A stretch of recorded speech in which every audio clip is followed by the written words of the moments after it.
జనాభా ప్రాతిపదికన లోక్సభ నియోజకవర్గాల పునర్విభజన ప్రతిపాదనను వ్యతిరేకిస్తూ తమిళనాడు సీఎం ఎంకే స్టాలిన్ చెన్నైలో తలపెట్టిన అఖిలపక్ష సమావేశంలో సీఎం రేవంత్ రెడ్డి పాల్గొంటారు.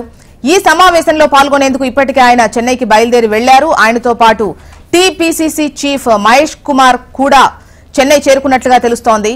స్టాలిన్ అధ్యక్షతన జరిగే అఖిలపక్ష భేటీలో వీరిద్దరూ పాల్గొంటారు. ప్రభుత్వం తరపున సీఎం రేవంత్ రెడ్డి, కాంగ్రెస్ పార్టీ ప్రతినిధిగా మహేష్ కుమార్ గౌడ్ పాల్గొంటారు. ఇక జనాభా ప్రాతిపదికన లోక్సభ నియోజకవర్గాల పునర్విభజన అన్నది సమాఖ్య స్ఫూర్తికి గొడ్డలి పెట్టంటూ ప్రకటించారు స్టాలిన్.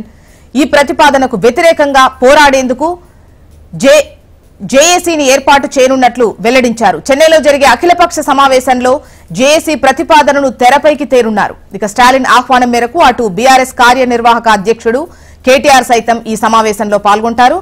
స్టాలిన్ ప్రతిపాదించే జేఏసీలో కాంగ్రెస్ తో పాటు బీఆర్ఎస్ కూడా భాగస్వామిగా చేరితే ఈ అంశంపై ఇరు పార్టీలు కలిసి పోరాట కార్యాచరణలో భాగస్వాములు కావాల్సి ఉంటుంది.